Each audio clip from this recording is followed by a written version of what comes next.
Olá, bem-vindos ao meu canal no YouTube.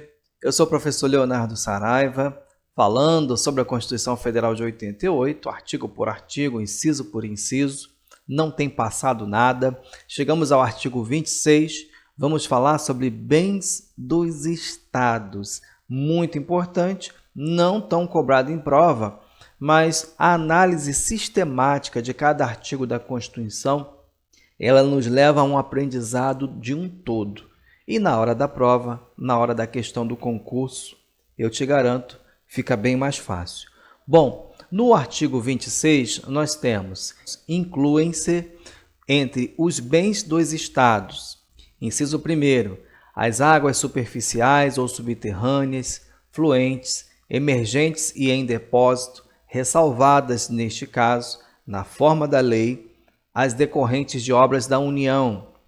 Inciso 2º, as áreas nas ilhas oceânicas e costeiras que estiverem no seu domínio, excluídas aquelas sob o domínio da União, município ou terceiros. As ilhas fluviais e lacustres não pertencentes à União. Inciso 4, as terras devolutas não compreendidas entre as da União. Eu explico por que esse artigo não é tão cobrado em provas. Porque tudo que não for bem da União e tudo que não for bem do município pertence ao Estado. Desta forma, os bens dos estados são residuais. Não pertence ao Distrito Federal, à União, aos municípios, é bem do Estado. Lembrando que, na aula do artigo 20, nós vimos que a União tem bens exclusivos e eu deixei esse quadro para que você gravasse, anotasse, fizesse a sua esquematização para facilitar na hora da sua prova. Então, quando nós falamos de bens da União, nós mencionamos que a União tem bens exclusivos, tá? No caso dos estados, os bens são residuais. Então, no inciso 1º, nós temos o quê? As águas superficiais, as subterrâneas, as fluentes, emergentes e em depósito, ressalvadas, neste caso, na forma da lei, as decorrentes de obra da União. Voltando ao quadro que você já tem, que você fez na aula do artigo 20, nós temos o quê? Bens da União ou dos estados. Nós vimos que, como regra geral, voltando ao inciso, águas superficiais ou subterrâneas. Nós temos no nosso quadro águas superficiais ou subterrâneas. Regra geral, pertencem ao Estado, não é isso?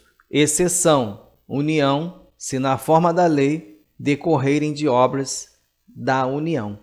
Ou seja, por exceção, as águas superficiais, subterrâneas, fluentes, emergentes e em depósitos serão da União, se na forma da lei decorrerem de obras da União. Exemplo, a construção de uma barragem da União, lógico, as águas que ali ficarem retidas pertencerão à União em decorrência dessa obra. Ok? Muito bem. Próximo inciso, nós temos as áreas nas ilhas oceânicas e costeiras que estiverem no seu domínio, excluídas aquelas sob o domínio da União, municípios ou terceiros, ou seja, a ilha pertence a terceiros, não será do Estado. A ilha tem sede do município, pertencerá ao município e não do Estado. A ilha está sob o domínio da União, pertencerá à União. O que sobra, sobra para o Estado. É exatamente assim o pensamento. Lembre-se, nós estamos falando de ilhas oceânicas e costeiras, ok? Porque quando falamos em ilhas fluviais e lacustres, serão do Estado aquelas que não pertencerem à União, como nós vimos no nosso quadro. Ilhas fluviais e lacustres pertencem ao Estado, exceção, pertencerão à União se fizer limite com outros países.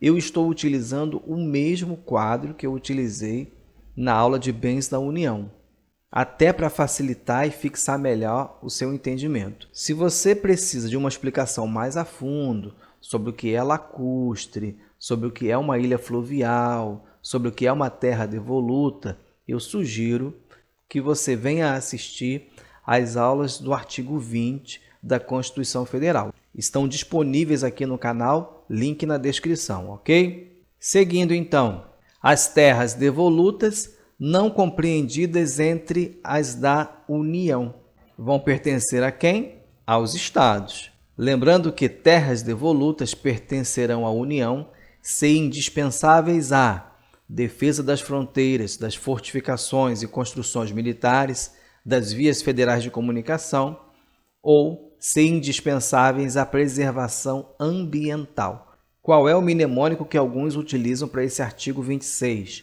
O mnemônico tiara. T de terras devolutas, não compreendidas entre a União, entre as da União. O I de ilhas fluviais e lacustres. O A de áreas nas ilhas oceânicas e costeiras. E o A de águas superficiais ou subterrâneas. Qual é a minha crítica em relação a esse mnemônico? É muito vago, não é verdade? Até porque nós temos muitos detalhes nos incisos e não dá para gravar apenas com o mnemônico, mas não custa nada mencionar se isso vai te facilitar o estudo. Eu particularmente não utilizo, tá? Quando se trata em bens da União, dos estados e municípios, eu acho que é muito mais válido você utilizar o quadro, repetir, estudar, anotar em diversos lugares e lembrar na hora da sua prova que não pertencendo à União, não pertencendo aos municípios ou até mesmo a particulares, vai pertencer aos estados. Você vai ver que estudando ponto a ponto não é difícil gravar. Na próxima aula, artigo 27, muito cobrado, concursos estaduais, principalmente para as assembleias legislativas, é algo que sempre cai em prova. Nós vamos estudar o artigo 27 e nós vamos entender como funciona o cálculo do número dos deputados, além de outras particularidades das assembleias legislativas. Chegamos ao fim. Se você gostou, curta, compartilhe, se inscreva no canal e Deus abençoe você.